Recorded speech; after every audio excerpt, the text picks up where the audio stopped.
Hey listeners, this episode was recorded during the Writers Guild of America and SAG-AFTRA strike of 2023. While this podcast is a labor of love, shows like our dear Babylon 5 should not be. We believe that the creators of artwork like our favorite shows deserve to be fairly compensated for their work. Without their labor, shows like ours would not exist, and Xhafer and I wouldn't have become friends. We stand with the labor. Yes, we do.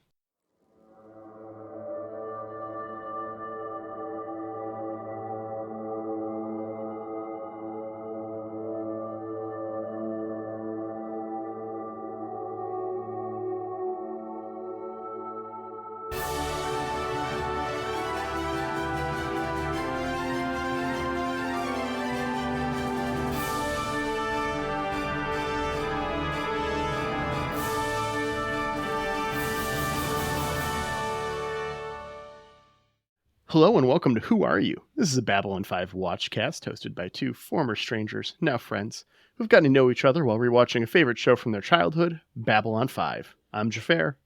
And I'm Laura. And Xhafer, I want to know about Star Trek Las Vegas. Tell me all about it. Yeah, I just got back. Unfortunately, you couldn't go this year, understandably, with, the baby. Right, the tiny person.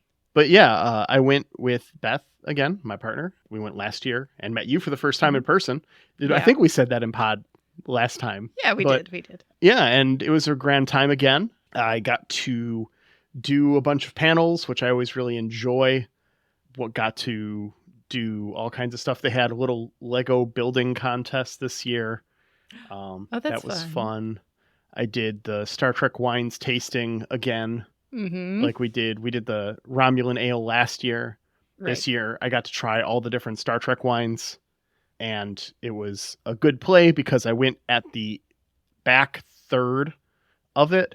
And this is your pro tip, listener. If you're at the Star Trek wine tasting, don't show up till the back third, because that's when they stop asking people to leave and start asking people to get back in a line to go through again so they can empty the bottles and go home. Uh-huh. You heard it here. Pro tips.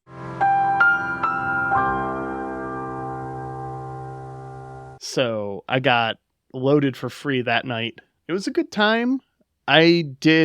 So last time we had gotten, actually you weren't drinking, but had a number of like $30 cocktails, $20 cocktails around Las Vegas on the strip. Mm-hmm. Not this year. No. Drove out to a grocery store day one. Well, Ubered because we didn't rent a car. Right. And bought a bunch of bottles of like Prosecco and Simply Peach and like a fifth of gin and some mixer and stuff. And just rode that through 5 days. So smart. Yeah, our booze budget was, I want to say, $60 for the weekend is what it ended up coming out to be. Uh-huh. And you fill up your water bottle with tonic and gin and it looks like water and no one says shit, and throw a lime in there. No one questions a lime in a water bottle. Yeah. So had a really good time with that.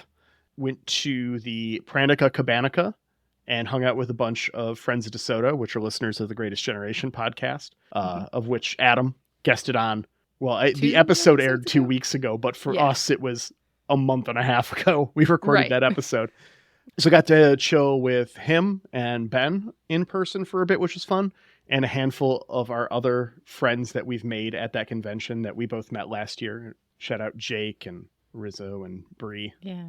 And everyone. It was a lot of fun hanging out with everyone in the Discord as well. So that was a grand old time. Yeah. It was interesting. I went not knowing as many people there ahead of time as last year. So it kind of put me in the position to make new friends and be a little bit more social with like my neighbors and our assigned seating at the panels and stuff. I think last year there was still a little bit of like pandemic hesitation from people. Mm-hmm. And there weren't quite as many. And maybe people didn't come because it wasn't at the Rio. I don't know. But I will say, seemed like more this year. I thought Bally's was kind of a trashy hotel when we had stayed there last year for it. Yeah. The Rio is significantly worse. Oh boy, I look forward to that next year.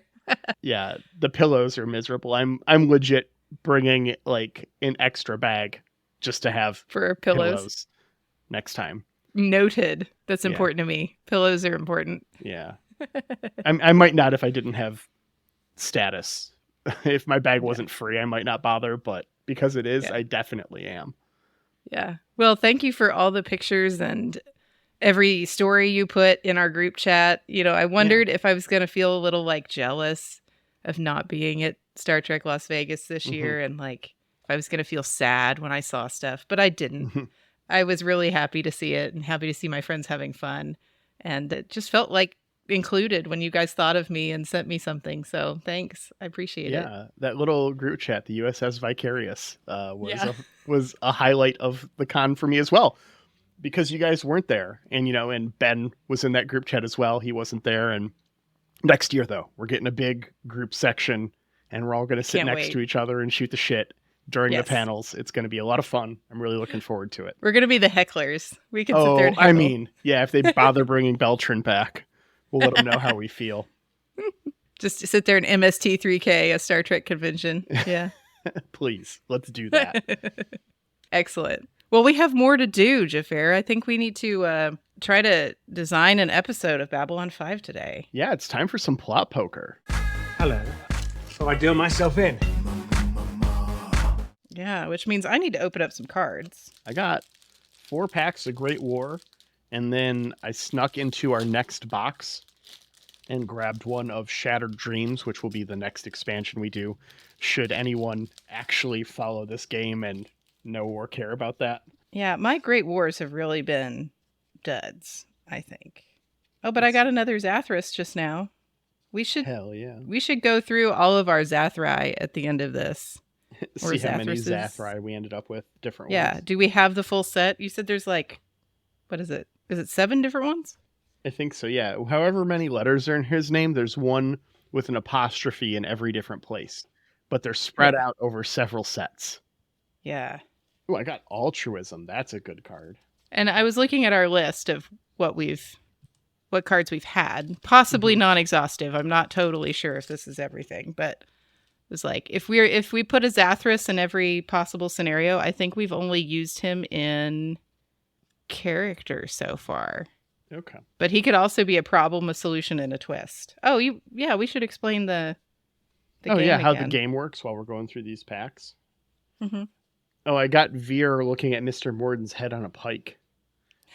The name of the card is Let Us Stray No More.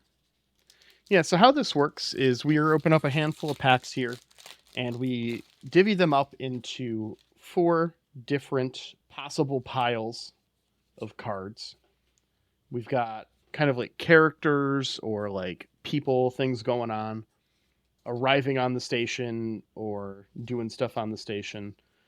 We have problems, we have solutions, and then we have twists. And so we'll draw one of these at random each to form the A plot and B plot of an episode of Babylon 5, which we will then rate on a scale of Babylon's 1 to 5, as is our prerogative. I got one called Machiavellian Politics. Ooh, I got Mutai Exhibition. I'm going to put that in solutions because that's I got a hilarious. whole bunch of like unnamed characters in this one. All that have names now on the cards, but I cannot pronounce them to save my life. Oh, Londo Mollari, right on the top there. Oh, nice. I don't think we've used Londo yet. It's like his OG card, too. He hasn't been used as a character. It looks like he's come up as a problem, perhaps. Yeah, I feel like my Great War box was just not as good as the previous 2 boxes. I feel like my Shadows box was full of bangers. Okay, well, you know what? I'm just going to give it a go with what I got.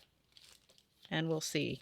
And we'll be glad that real shows have real writers and not randomized card games that choose their plot details. If that wasn't what this strike was all about, I'd say it'd be fun to put our elements into an AI and see what it writes about it. But I think that AI figures a little bit into that strike, and I don't want to cross that line. So I'm the A-plot. Let's see what I get. Okay, our episode is going to open with Minister Verini. So I believe he was the minister that Londo was talking to shortly after shortly after Cartagia died. Yeah. He's the guy who took over when Londo pieced back to Babylon 5.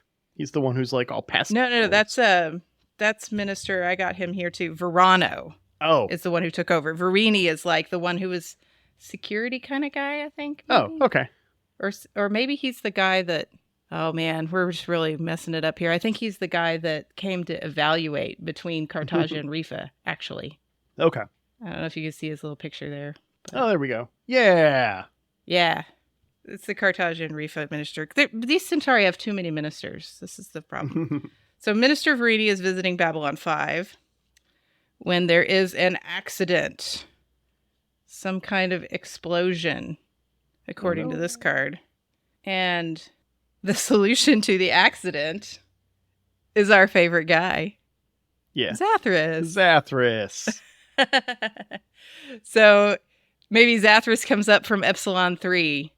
Drawl is really worried about this accident that could, maybe it's going to destabilize Babylon 5 and it's going to crash into Epsilon 3. And so he sends up Xhafer on a shuttle to fix the things that are broken. Just handle the spinny things, I don't know, And the twist at the end is there's a glitch. Oh, no. So there's something that could come up in a further episode because there's a glitch in the system that Xhafer maybe didn't fix at all. Or maybe he fixed it too good and brought that AI back. Yeah. So there's something that's still on the board for maybe later in the season or next season. All okay, right. well, what's our B plot then? I got a real bummer of a B plot. Oh, no. This is a heavy episode then. This is a heavy episode. So the B plot involves the Anlashak. So the Rangers. A group of Minbari Rangers. Specifically based off the card it specifies. Okay. And they are running around and they find a Vorlon planet killer. Goodness. And so they have to figure out how to handle this. I assume this is after the Vorlons are left. This is like an abandoned planet killer that was damaged or something. Uh-huh. And they're just like, well, this can't be around. Like, no one can fuck around with this thing. And the solution to this problem is altruism. Oh, no. So this group of Rangers pilots their White Star up against the cores of the planet killer. There's like a big hole in it or something, and they go and they fly in to get next to it. And they self-destruct their White Star in an act of altruism to destroy this planet killer so that no one can grab it and learn its secrets. Yeah, that is heavy. And the twist is the rebirth ceremony. The Minbari one from Big Change. And the last time we saw this, it was the command crew getting their new uniforms. And the previous time was at the start of the station. So the big change here is accepting that they're really in the third age and starting to take stewardship of the galaxy and what that means. Mm-hmm. And the Rangers slightly alter their symbol or something. They put a little like thing on the gem to remember the sacrifice of those who died to get them to the third age. Okay. Yeah. This is a intense episode with lots of fireworks. Yeah, lots of CGI. This budget is well out of hand for Babylon 5. They could not afford the Sci-Fi this budget. They can't afford this episode. Well, okay. Lots of pyrotechnics. How would we rate this episode on the scales of 1 to 5 Babylons? I feel like I like this episode.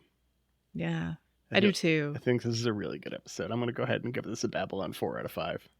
Yeah, I agree. I think that I'm really grateful that Xhafer and altruism did not show up together, because it would be terribly sad to lose a Xhafer.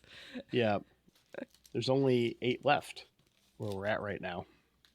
Well, we can mark off another square for Xhafer. Mm-hmm. He has now been in 2. And that's what the show always needs more of. More Xhafer. Yep. Okay. Well, you know what this episode has a distinct lack of? Xhafer.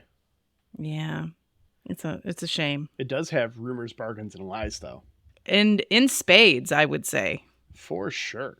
Season 4, episode 13, Rumors, Bargains, and Lies. Title's really on the nose, guys. We open on the senior staff getting breakfast. As Sheridan is just like there. Like he's got a plate in front of him. Mm-hmm.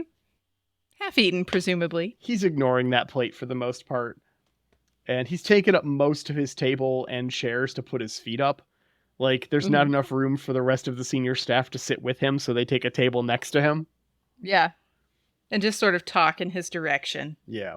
Zach comments on getting the Centauri and Narn to agree, and they discuss until Franklin notes that it feels like they are constantly starting over, which causes Sheridan to laugh. Sheridan is super aggro here. Like, yeah. Can you imagine you're at work, Mm-hmm. your boss and all of your boss's peers are sitting at a table, and their boss is at a table across from them, sitting in silence as they're having a conversation, until he busts out laughing, starts banging on the table, and starts shouting. Uh-huh. I can't imagine this. I work with bankers. Oh my God. I hope you've got better HR than Babylon 5, because this is the moment where they really need that. Uh-huh. Yeah. Yeah. He's doing lots of big moves here. Mm-hmm. Big motions. Yeah. He's trying to frighten the bear, as it were. Mm-hmm. Make it run away. I love that he's sitting there thinking, and it's just all over his face. Every thought that he's having a visible reaction to. Because that's definitely a state of being that I identify with. Like, I know that I have been in my office and spoken out loud, all to myself, loud enough for others to wonder what I'm doing. I'm sure I have banged on a table at some point, but not in front of people. Does that make it better? I don't know. It definitely does make it better. Yeah. But Sheridan's formulating an idea here of how he's going to get the other races to do what he wants them to do. Yeah, he's marinating on something. Yeah. But meanwhile, Delenn and Lanier are headed home on the White Star. Mm-hmm. And they are concerned that civil war has broken out on Minbar. Yeah, we get Civil War to theme.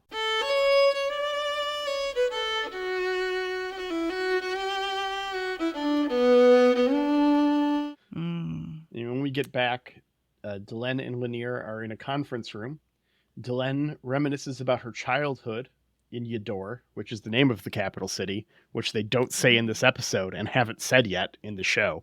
So don't think you're crazy for not knowing it. Yeah, I certainly didn't. I want to call something out here in this scene before we get too far. Did you notice that in this episode, we get the best possible guest actor name and named role? No. We have a guy whose name is Guy Sinner, who is religious number 1. Guy Sinner. Religious number 1. Uh-huh. I saw that and I was like, oh, that is just chef's kiss. Perfect. That's great. Delenn is having a reckoning with her personal culpability in causing the Civil War. Mm-hmm. And Lanier tries to reassure her with prophecies, and she's like, bitch, we knew Valen. Yeah. And he only knew that was going to happen because he saw me do it. Mm-hmm. Like, maybe if I hadn't done it, it wouldn't have been a prophecy. Like, time travel's weird, guys. The future is the past is the future. It all gives me a headache. Lanier is like, it was going to happen anyways. And what my theory here presupposes is that Sinclair saw the writing on the wall of this Civil War, having spent significantly more time on Minbar than Delenn in the last few years. Yeah, he's a little more plugged in at home. Yeah. Yeah, good point. Good point. I was wondering when she talked about thinking about her city in flames, do crystals burn? Depends on what they're crystal of. Yeah, true. Sometimes, yes. I would hope that the crystals that we built those buildings out of is maybe the non-flammable crystals, but I guess not. They weren't really worried about that on Minbar. Mm-hmm. Peace right, for because thousands Minbari don't of kill years. Minbari. Yeah. Right, yeah. Mm-hmm. Makes sense. Delenn asks Lanier to reach out to Neroon to try and work this shit out. Londo and Sheridan talk about keeping the White Stars a secret, and Londo doesn't get it, just like Country Western or Rebo and Zudi. Uh-huh. Sheridan tells Londo to trust him. Like, Sheridan can't just say, "How do you not understand? I'm doing something sneaky."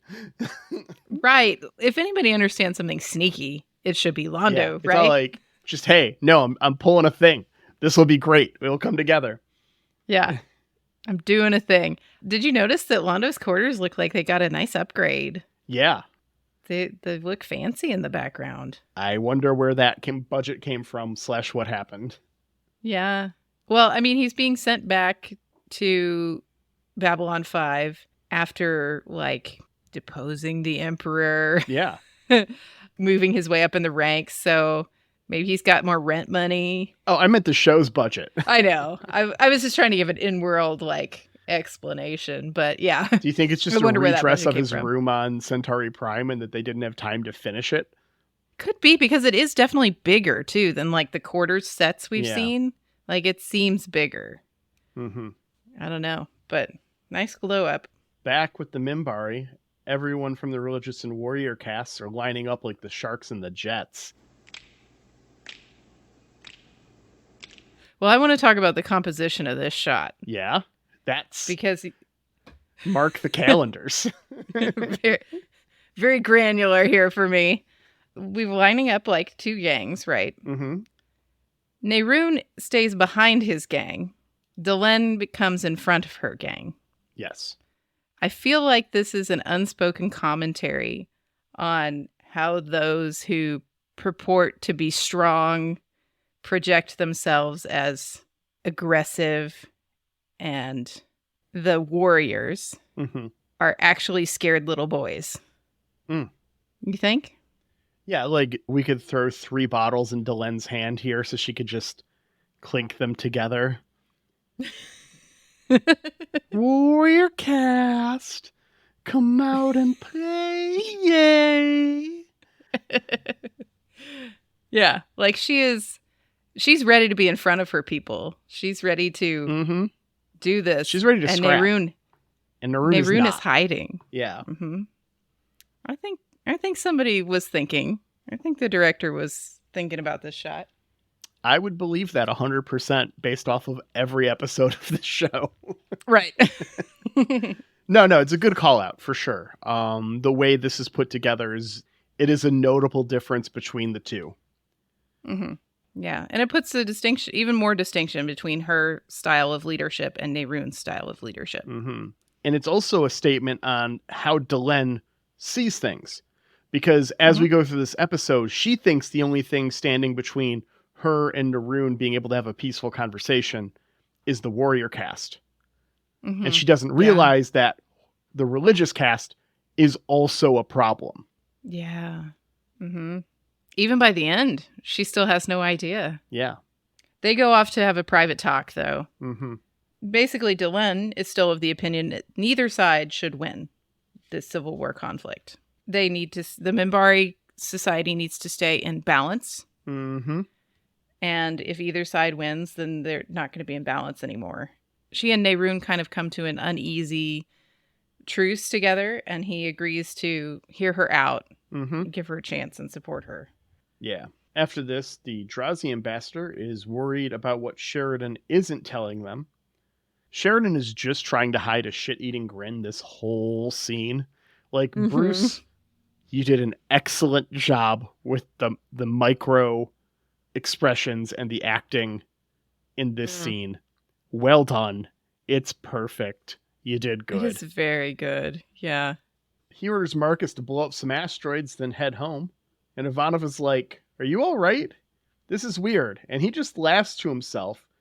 And there is no reason he can't explain this to her except to be a smug asshole.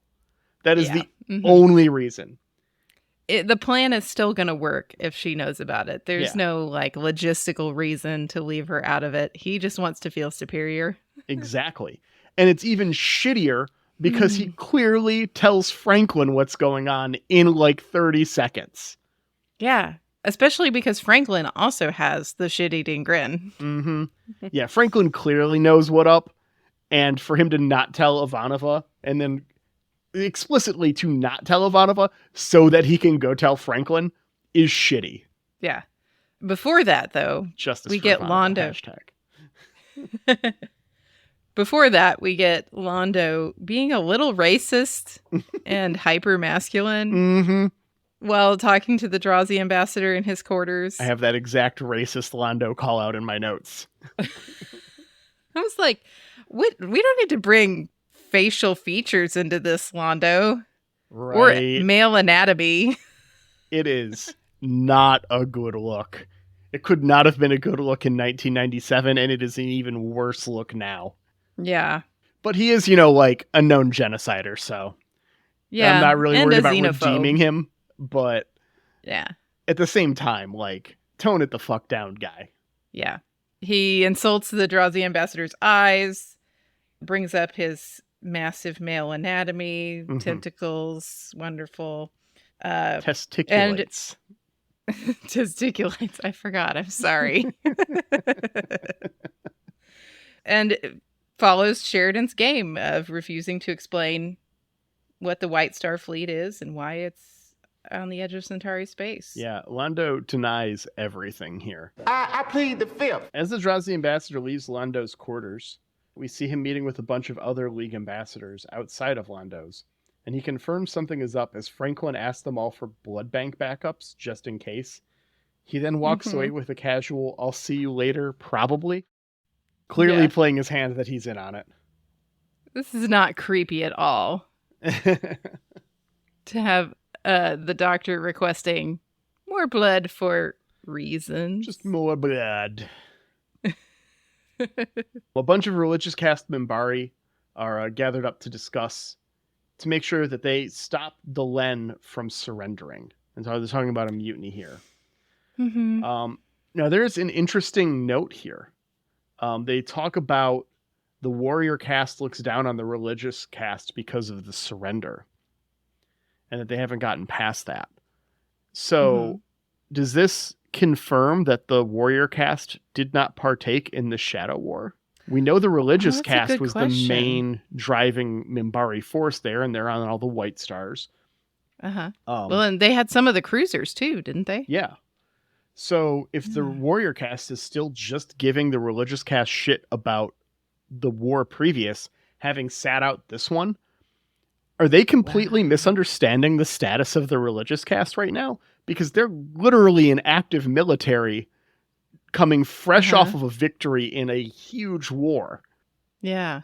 With super advanced technology. Yeah. But they've lost ships. I mean... Yeah. Maybe they are down some equipment. They lost ships to the Shadows and the Vorlons, though. Yeah. Not to a Minbari cruiser. The White Stars are years ahead of anything the warrior caste has got. It just makes me wonder if, the warrior caste is talking a lot of shit and Delenn's back here with, a ton of White Stars and is just like, look, we're going to do this peacefully, but if there's, a backup plan where that doesn't go down and Neroon doesn't agree and the White Stars just come in and wreck everything. Yeah. They have to be in a militarily superior position than the warrior caste right now. Yeah. But she doesn't want to use that.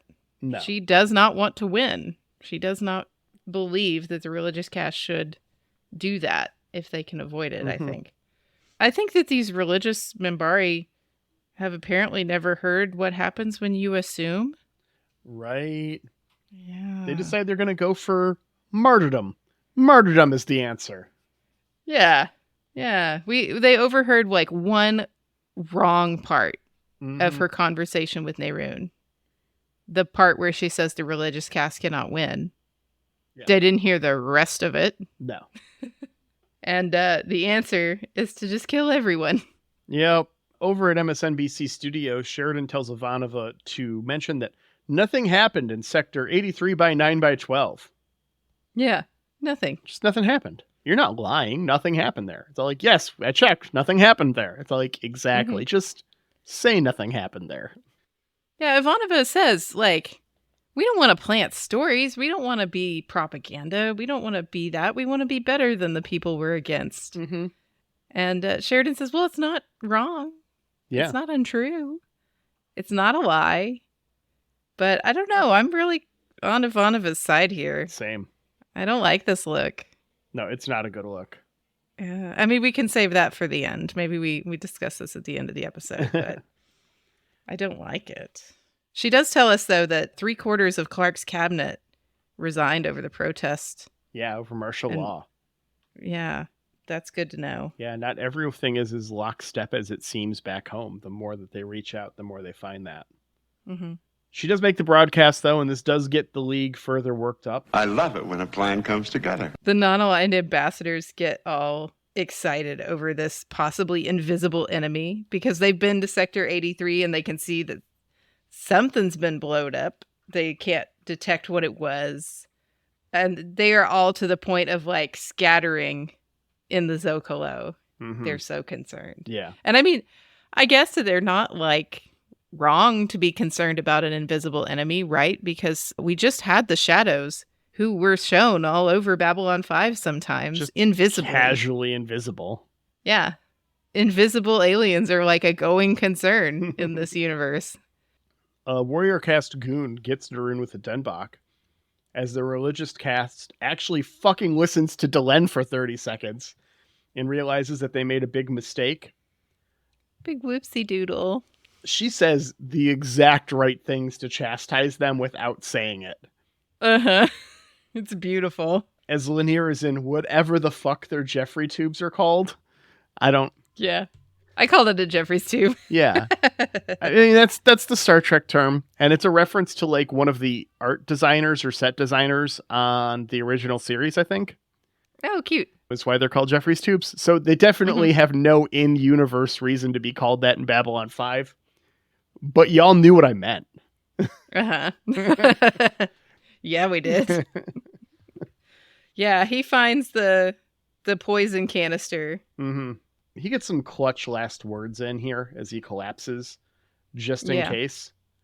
I hope I have the wherewithal to just get some bomb last words in. Wink, wink, nudge, nudge, say no more. Neroon has his personal physician care for Lanier, Mm-hmm. and he notes that he means a lot to Delenn. Yeah. Like, he's a great friend. Yeah. He's... Delenn finally puts to words what Lanier means to her here. Fitting that he isn't there to hear it. Neroon speaks well of Delenn for the first time as well, and the bridge between them is now being built on both sides. Oh, how nice. Yeah. The League argues until Sheridan rolls in late, then everything goes perfect. They demand the protection of the Rangers, they grant them the authority to do their jobs, they even agree to support the Rangers in larger conflicts. Everything's coming up Millhouse. Yeah, they've played right into his hands. Yep, exactly what he wants. Yeah, all the things that he struggled for during the Shadow War, getting everyone to come together, he's just managed to pull it off this time. Mm-hmm. He walks away, with the mask still on his face, looking concerned and like he's been beaten. Mm-hmm. Walks into the elevator and loudly yells, "Yes!" So we know he's gotten what he wants. Yeah. Over on the White Star, Lanier is recovering, is awake, and lies to protect Delenn from the truth. She lives in a world where we are all better than we are, and he would do anything to protect that world. Yeah. I like that we established in season 2 that Minbari could lie to save face for another, and that's what he's doing here for the other religious caste. He says it definitely wasn't sabotage. Yeah. And definitely not the warrior caste. Yeah. Which is true. But she does not consider that it could have been her own people at all. We got a Voice of the Resistance broadcast that lets everyone, but Sheridan specifically, know that the fighting is broken out on Minbar. Mm-hmm. And also lets Delenn know specifically that we wish her well. Mm-hmm. Lanier wakes up, sees Neroon, follows him, and sees him peace out as Neroon gets on a shuttle and lets his boss, Pierre, it's got to be Pierre. Yeah. know about Maybe. a religious caste counterattack that no one in this episode talked about. Yeah, that's what is giving me the big wonders. Like, did he do something off screen that we didn't see and get some intel? I read some use note stuff, and apparently there were a handful of people super upset about Neroon betraying Delenn here.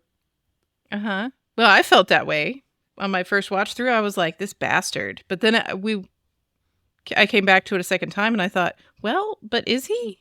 Well, the thing that he's telling on the religious cast for, as far as we know, isn't true.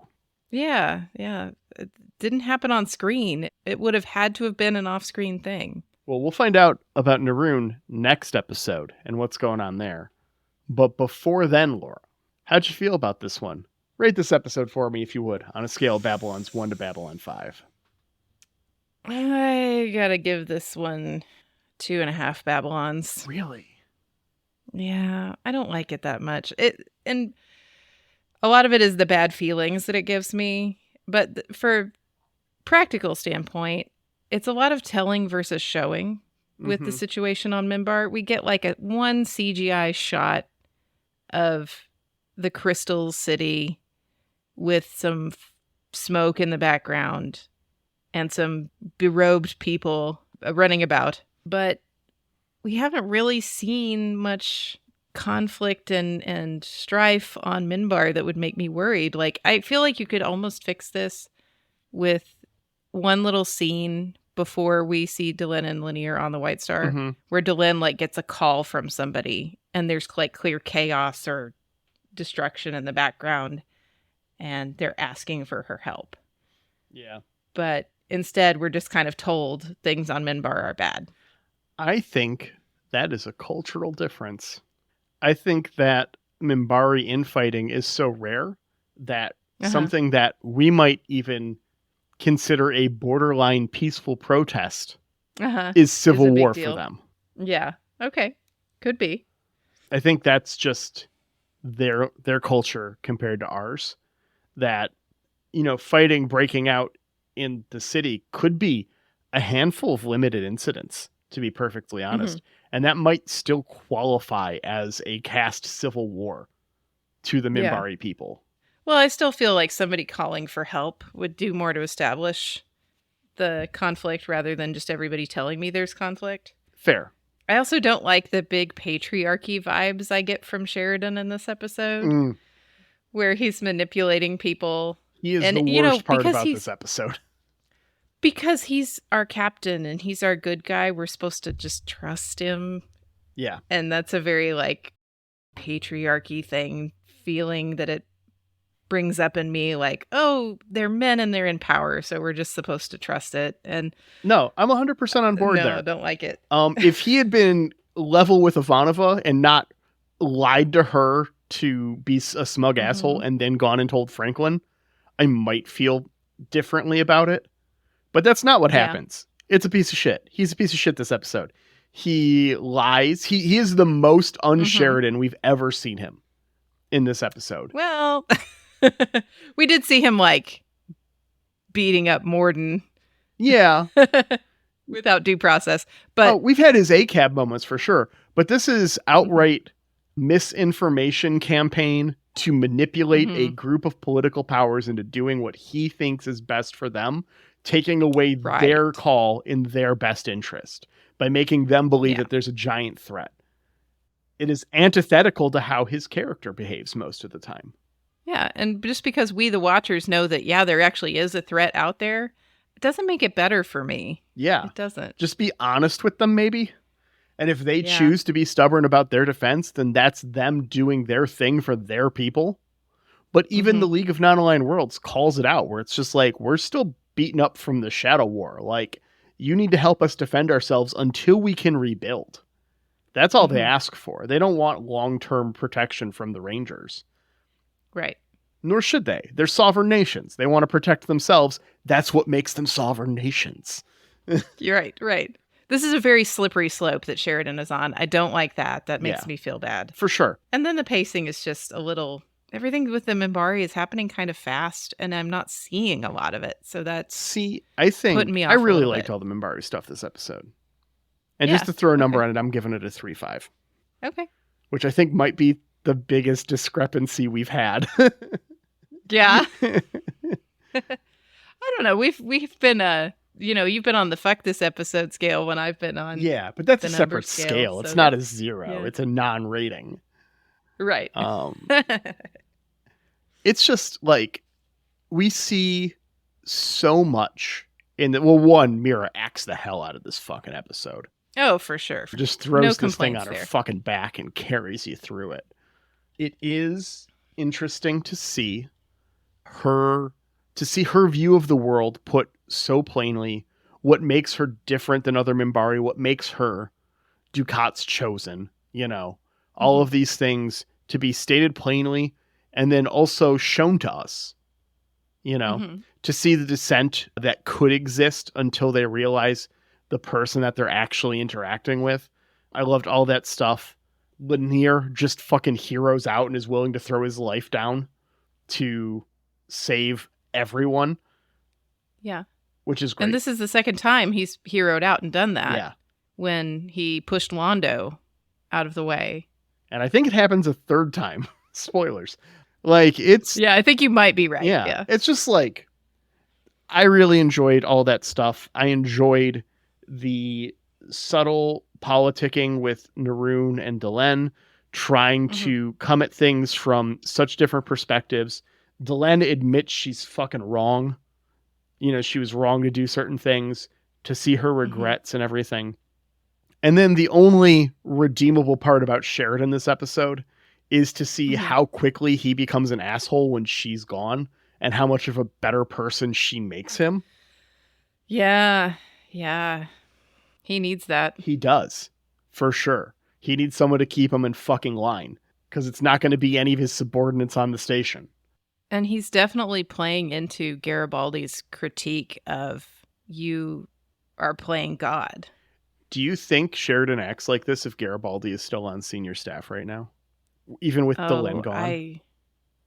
And they've had the, fight, the conversation about you're playing God. I think he can't, right? Because the criticism is right there looking him in the face. Yeah. If he remembers that at all, he's got to tamp it down a little bit. For sure. And explain himself a little more. Because Garibaldi was pushing back on that a little bit. Well, a lot. Obviously, he walked away. Yeah. But yeah, I think you can't be this asshole if Garibaldi's there. Yeah. Or this is the point when Garibaldi walks away. For sure. All right. Well, speaking of Garibaldi walking away being a moment of transition, next week we have Season 4, Episode 14, Moments of Transition. Ooh. Delenn must make the ultimate sacrifice for her cast. Lita considers rejoining the Psi Corps. A hideous act by Earth's government motivates Sheridan. Wow, that's a lot of things. It's a big episode. I think we have something special for this episode, too. We do. Scott from Grey 17's joining us next week. Yeah. I'm excited. He got to be with us for the turkey of an episode, and now he gets to come back for a good one of his choice. Yeah, he did ask for this one. When we did Grey 17, we kind of was all like, hey, so Grey 17, because that's the name of your podcast. And so he accepted. I wouldn't say begrudgingly. He might. Feel free to correct me next week. But it'll be nice to have him on a more critical episode of the series arc as well. Yeah, it'd be very enjoyable. And we have more exciting guests in the back half of this season. So yeah, we have Yum Yum Podcast is going to join us. Ben's going to be back in another couple of weeks as well. Dominion Media Television will make one more appearance this season. Fantastic. It'll be another 3 in this back half of season 4. So we'll have 6 guest spots in 12 episodes or something. Just crazy. Yeah. So much fun, though. Looking forward to it. Yeah.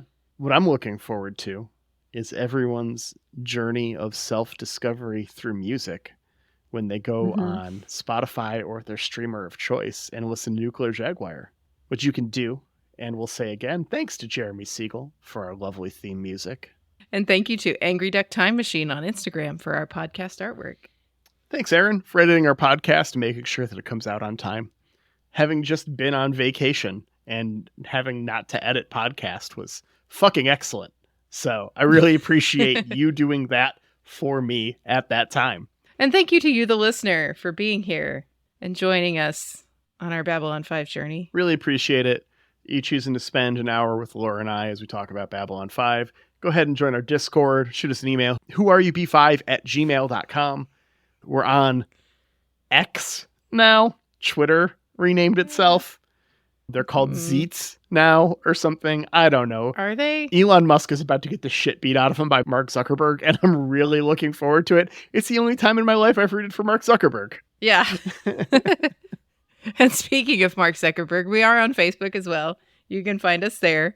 But really, the Discord is where all the chill hangs are happening. Yeah. So, email us if you need help getting that Discord, and we will get you set up. For sure. Yeah, you can find that link all over the place. And if you, just get there. It's great stuff. And we'll see you next week for Moments of Transition, Internet. Have a good one. Bye.